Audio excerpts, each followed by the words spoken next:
Assalamualaikum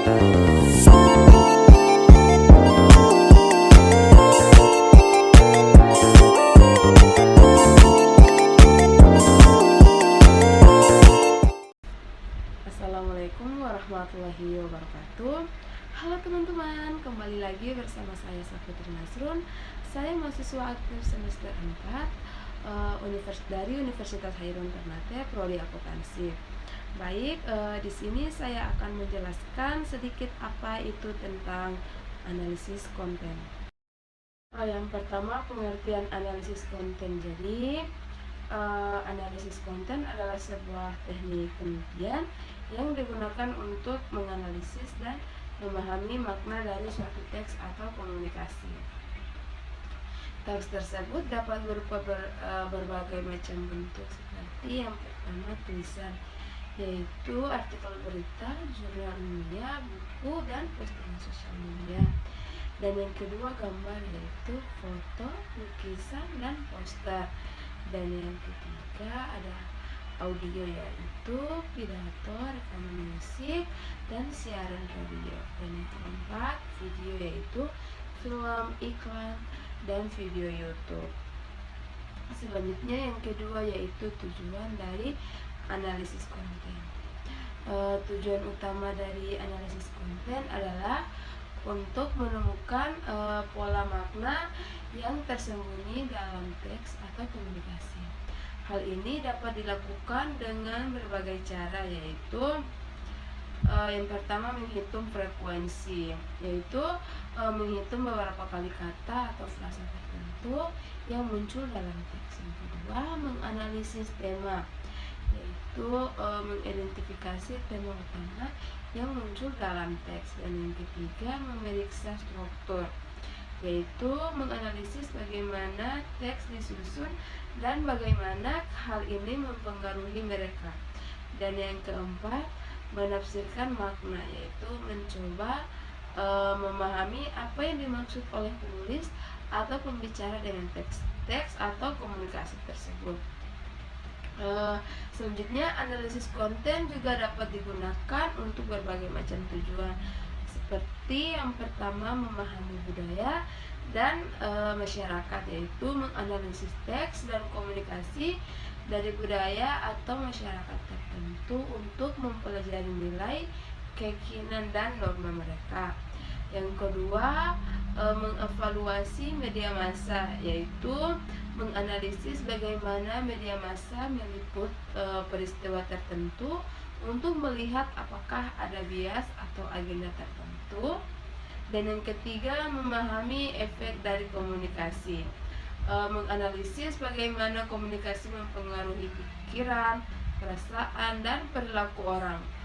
Dan yang keempat, mengembangkan strategi komunikasi, yaitu menganalisis komunikasi yang efektif untuk mengembangkan strategi komunikasi yang lebih baik. Selanjutnya, jenis-jenis analisis konten.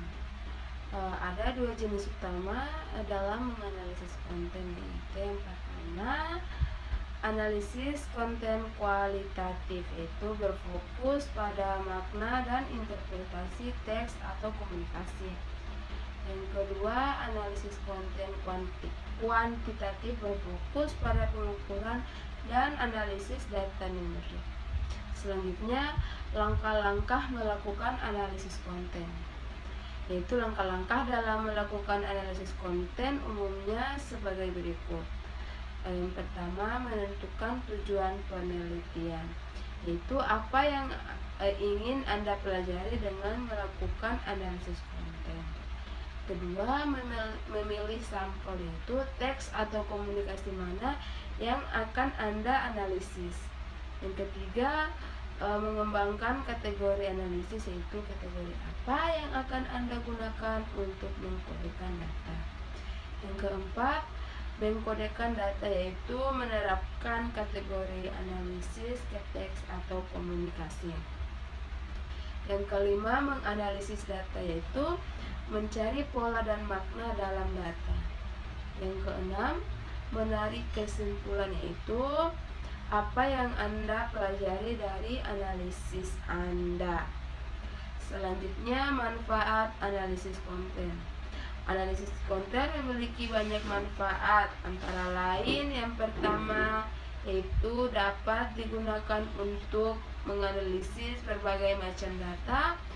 Yang kedua, dapat digunakan untuk mempelajari berbagai macam topik.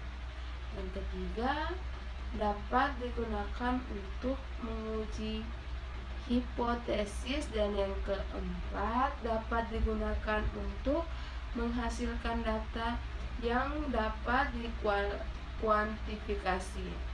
Yang kelima, dapat digunakan untuk menghasilkan data yang dapat diinterpretasikan. Selanjutnya yang kedua, teknik pengumpulan data. Yang pertama, membaca dan mencatat, yaitu peneliti membaca teks atau komunikasi dan mencatat informasi yang relevan dengan penelitian.